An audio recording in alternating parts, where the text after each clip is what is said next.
Assalamualaikum warahmatullahi wabarakatuh. Perkenalkan, saya Dr. Alma Aulia, trainer Fakultas Kedokteran Universitas Muhammadiyah Semarang.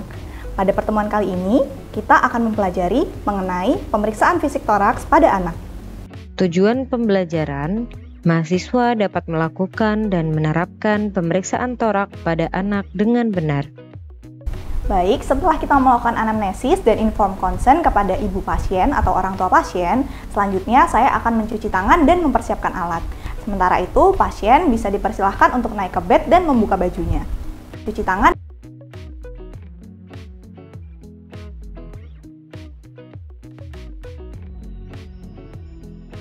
Untuk alat yang digunakan pada pemeriksaan toraks anak ini, kita hanya akan menggunakan stetoskop. Baik, untuk pemeriksaan toraks pada anak, pastikan terlebih dahulu bahwa pemeriksa ada di sisi kanan pasien dan seluruh dada pasien terlihat.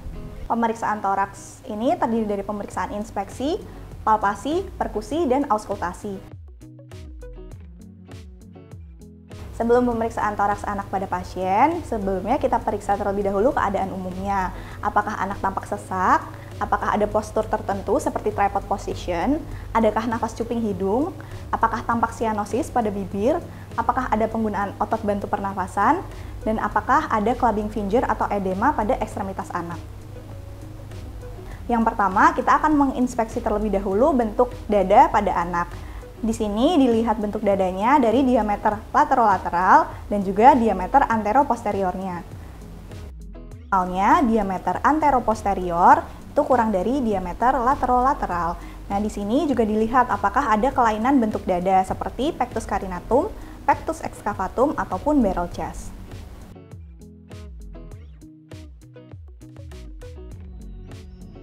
Selanjutnya, di sini kita nilai pengembangan dada pada pasien.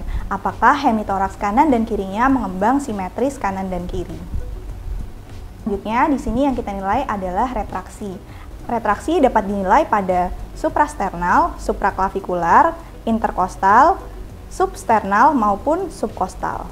Selanjutnya, di sini kita nilai laju pernafasan pasien selama 1 menit dengan inspeksi.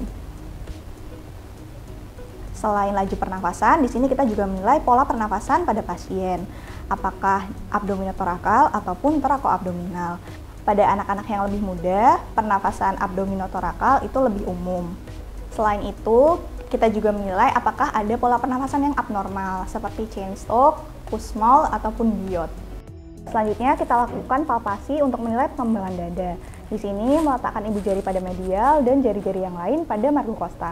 Lalu, pada saat pasien bernafas, kita nilai apakah pengembangan dadanya simetris kanan dan kiri. Tarik nafas. Tarik nafas, adik. Selanjutnya, di sini kita akan menilai fremitus, yaitu menilai getaran yang dihantarkan pada dinding toraks. Apabila anak kooperatif, dapat dilakukan dengan meminta anak mengatakan 77 dan dinilai apakah fremitusnya simetris pada kanan dan kiri. Apabila tidak kooperatif atau belum bisa berbicara, maka dapat dinilai pada saat anak bicara atau menangis. Oke, coba bilang 77 ya.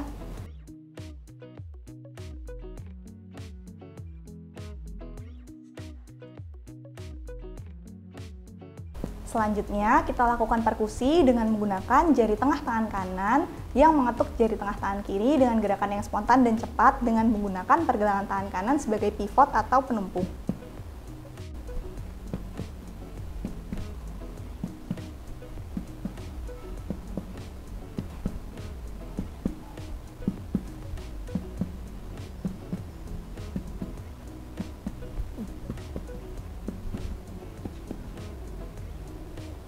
Selanjutnya adalah pemeriksaan auskultasi.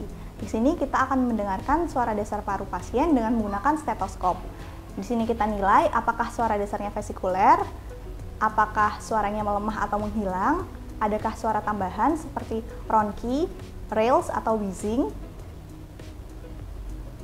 Pada pemeriksaan auskultasi ini, kita membandingkan suara paru kanan dan juga kiri.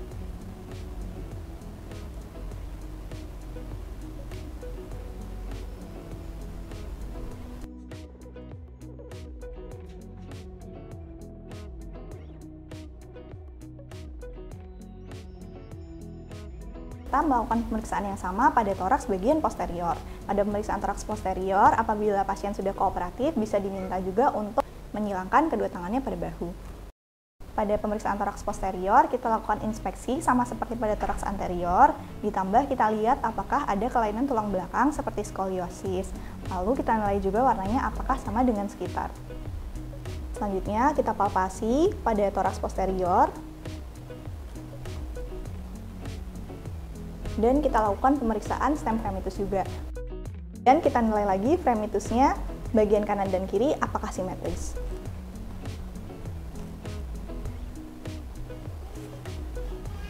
Selanjutnya, kita juga lakukan perkusi pada toraks bagian posterior.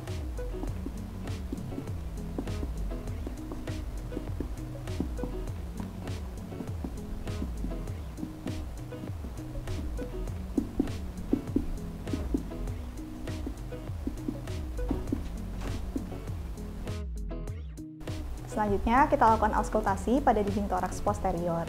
Di sini dilakukan dengan membandingkan suara di kanan dan juga kiri, dan juga kita tentukan suara dasarnya, apakah vesikuler, apakah terdapat suara tambahan seperti ronki, wheezing, ataupun rills.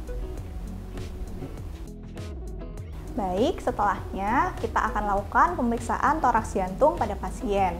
Yang pertama akan dilakukan dengan inspeksi, lalu palpasi, dan juga auskultasi. Inspeksi, kita lihat pada prekordium pasien, apakah tampak ictus cordisnya. Lalu kita palpasi pada bagian ictus cordisnya, apakah ictus cordisnya teraba, apakah kuat angkat.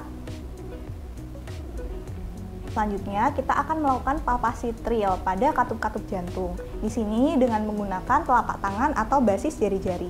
Pada katup aorta, katup pulmonal, katup trikuspid, dan juga katup mitral. Apakah teraba adanya getaran?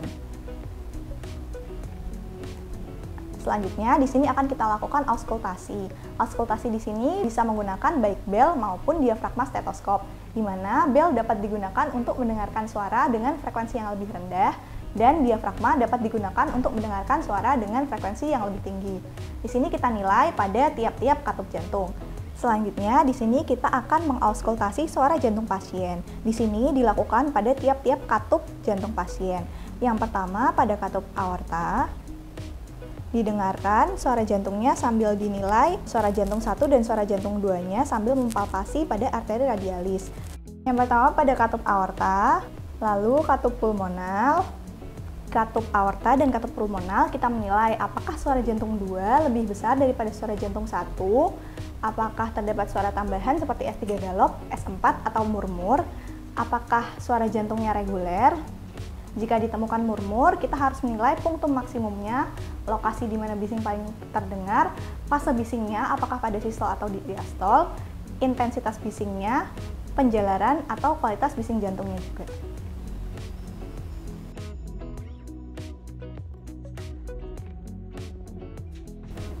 Selanjutnya, kita juga nilai auskultasi pada katup trikuspid dan juga katup mitral. Di sini sambil mempalpasi arteri radialis, kita nilai apakah suara jantung satunya lebih besar daripada suara jantung 2. Apakah reguler, apakah terdapat suara jantung 3 atau suara jantung 4, apakah terdapat bising jantung. Apabila terdapat bising, di sini harus kita nilai bisingnya.